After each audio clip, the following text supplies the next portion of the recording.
Well, hello again. First of all, happy Easter to you all. And what this video is basically is showing you how you can actually run normal trains and program trains at the same time. So just before that little bit, I've just done another Loco with HM7000 decoder in it.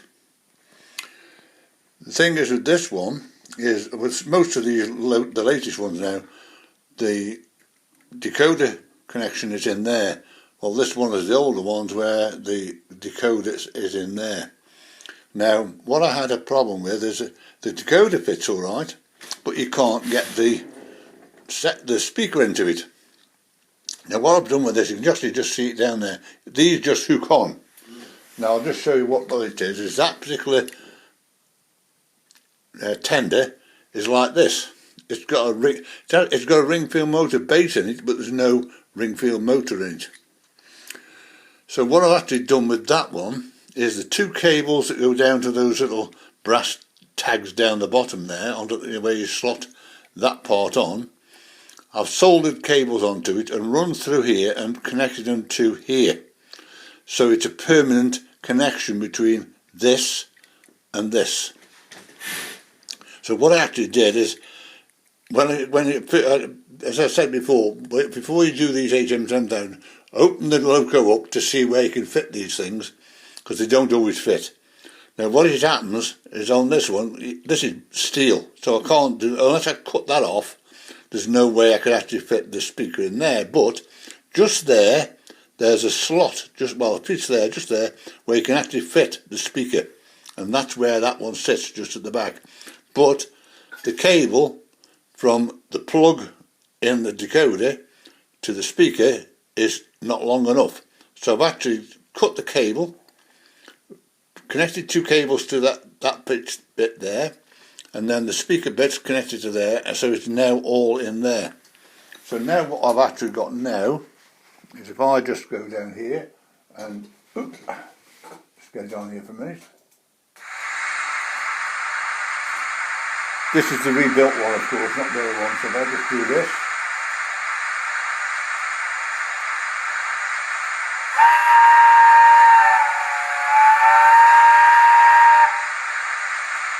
Get the doors.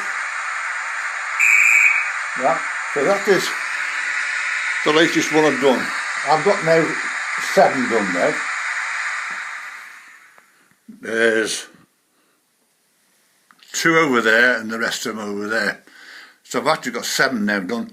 I have had no problem with any of them. People are saying that they're stopping halfway round and one thing and another. Now I've actually got one which is 73, and what happens is when it gets in this spot here, it's got that insulating joint there, and it's got the other one there, and what happens is the wheels are touching that. So that one has actually got a power bank in. Where possible, I'd put power banks in, but all my other Locos, I haven't got them in whatsoever. But that one has actually got it. So when you run the train, just make sure you can do that. They're a bit of a short supply on at the moment, but you can get them in time. So what I'm going to be doing, I'm going to run this one, which is my class 29, in normal mode, my 158 in normal mode. Then I've got my 1P there with 2 coaches on. That will actually come from here, come round here to here, stop and go back again. I showed you this one in the last video. And the other one is this tricky one over here, where I've got my Serco and my pannier. What actually happens, the pannier will come out, come round here and stop here, and then the Serco will come out and stop there. The point will change, it'll go back to where that one is. Then the Serco will come round and go into where that one is. Then they'll all swap round again, so they're back to where they all start. So first of all, I've got to take this Loco off the track here, because it's getting in my way. So I'll just go into this and show you what this little sequence is now. You can do this, it's one of my little things. I can actually do it and let it run on its own. So first of all, we turn the lights on and turn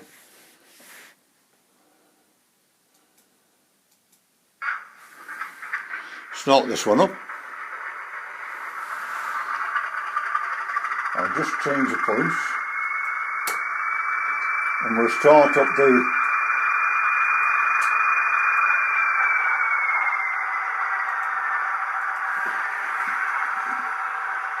this 158er. What I'm going to do first of all, I'm going to bring the 158 out, let that run. At the same time I will start up the class 29.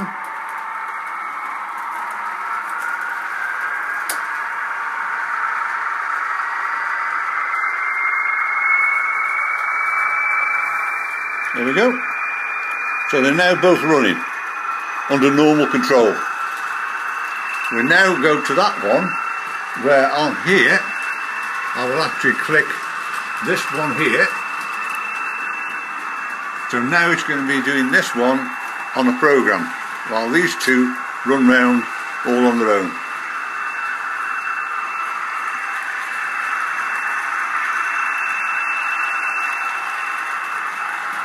There we go.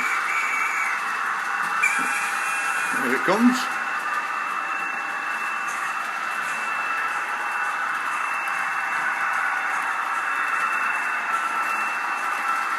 You can't hear this one going for these other two, but it is actually going.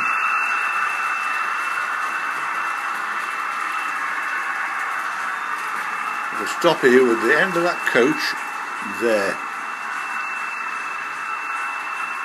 There we go. There we go. Now we'll wait while it picks passengers up.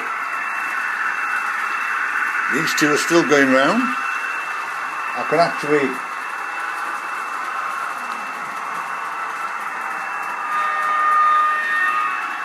do that while that's doing that. Now this one, there we go. So you can do the controls on those two while these on the program are doing what they got to do. That's going to go down now and go back into where it's just come from.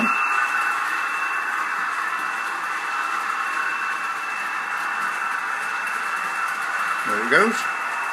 Stop on the buffers there.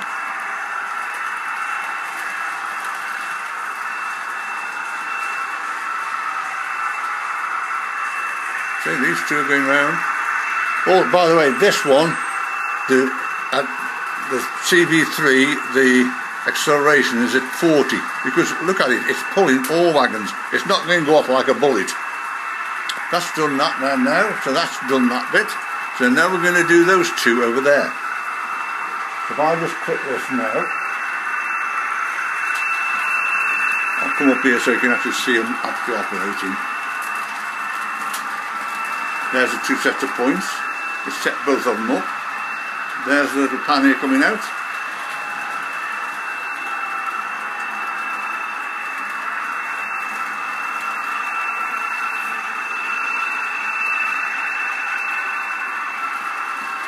That will now come round to here, where that man is. You'll see in a second. We'll stop just where he is. There you go. Now that set of points there will change, so this one now can come out. Here it comes. And that will stop just by that bridge there.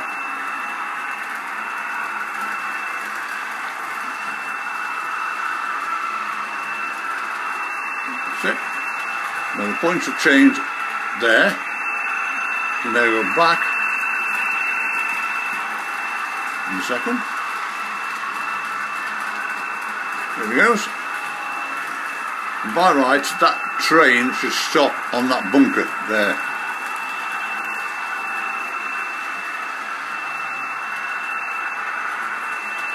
There we are. Now the points will change again.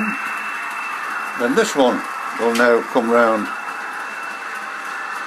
back to in the hole. There he goes.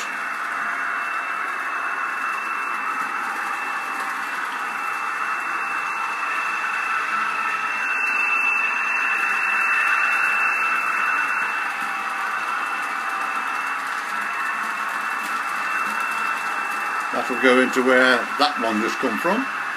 There he goes. and the train should actually stop where that one is. There you are. Now the points will change again, and this one now will come out and come round to where that's just come from. There we go.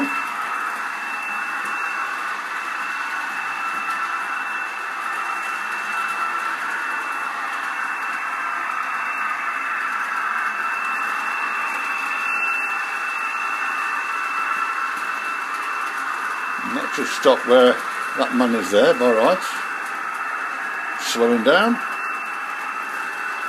There we are. So what we're going to do now is the points will change again. That will now come back out and stop by the bridge again. There it goes.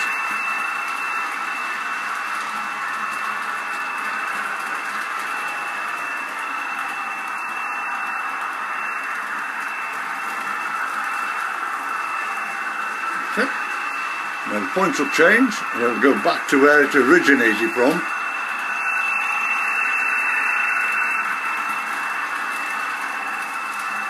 There it goes.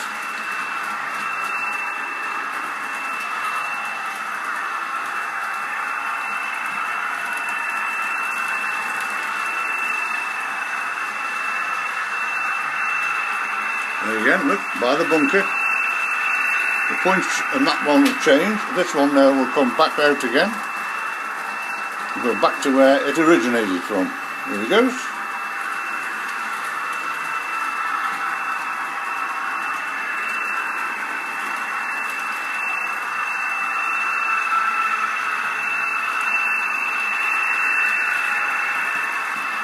Here it comes. By right, that should stop by that end of that one there. Well, that's gone down the end, but that's where it stops. That's finished that one. So that's the programming of that. Now if I now just bring this class 158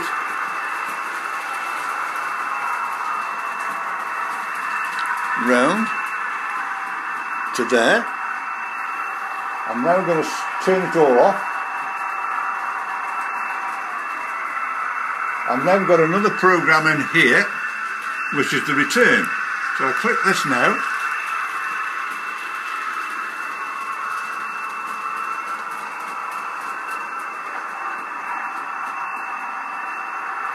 Going to lights on.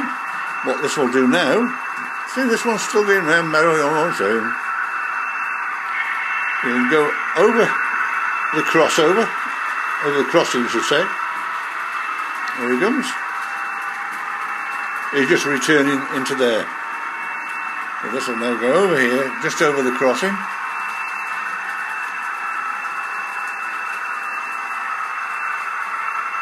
Stop there. That's it. The points will change. The points have changed. It will now come reverse back into the station. There we go.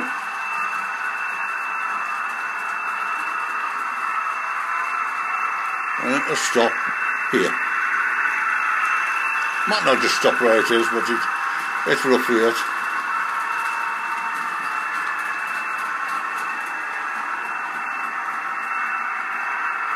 Well, stopped. So that'll now turn off and the points will change back again.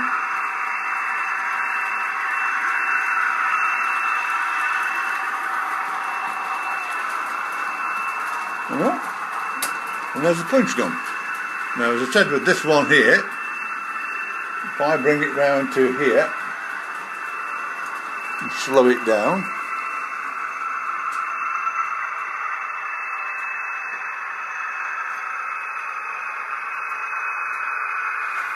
now then, as I said before, the acceleration on this is 40. Now if my trains run round here, I've set them all at 50 mile an hour. So what it actually is now is if I go to here and press on my 29 the cruise, which is 50,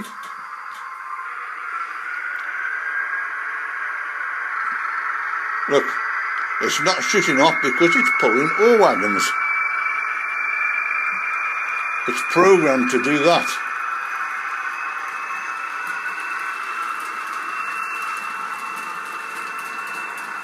If I just bring it around here again.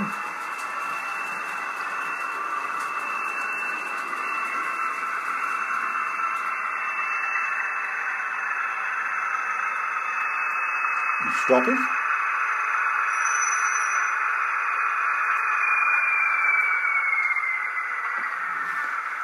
Another one I've actually got in here.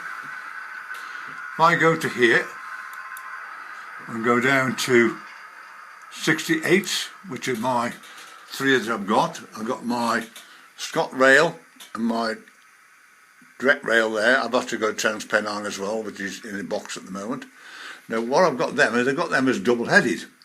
So if I actually click the points here for starters, if I come up to here, which is a little two trains, as you can see there's direct rail and there's Scott rail. Click those two like that, they're going in the same direction.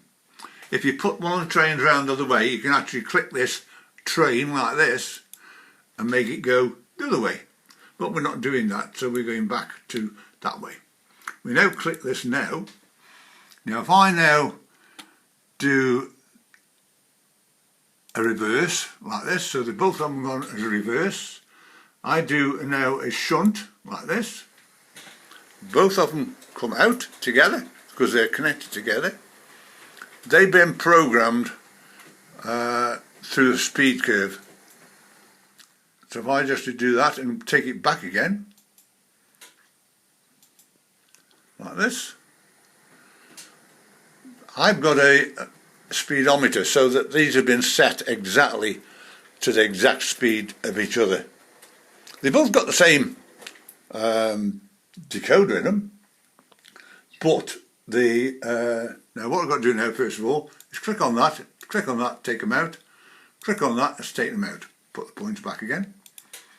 And what that does is, although they're the same, identical locos, identical decoders in them, they are slightly different. All trains run it slightly different. So I've actually done through a speedometer. So check one, make sure I've got the other one to the speed curve, so that they're both working exactly together and they work in tandem. And that's how them two run. I can run them separately, of course, but at the moment they're always connected together. So I've had one or two people ring me up about different things, but at the most it's everything's running all right. Say all my 87000 locos, I've had no problem with them whatsoever. People are blowing up, they're stopping halfway round. And sometimes it could be a slight, these things is, you only have a slight bit of dirt on your track, it shuts it down, and it takes about 9 seconds before the decoder picks it back up again. So put power banks in if possible. More so when you've got like this, where you've got joints like this, crossovers. That's where some of them actually do fail. Like my little 060s and all that, they could fail on there. You can put power banks in, but all my locos, my 060s run perfectly on here, no problem at all. They're there. Look. I've got that one there, I've got one over there, I've got one or two over there.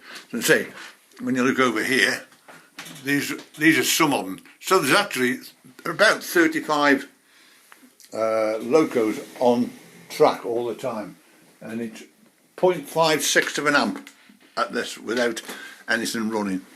So because I've got an Elite, it's got 4 amp. So I think when I've got these 2 of them running and all them are still up there, I've actually about just over an amp.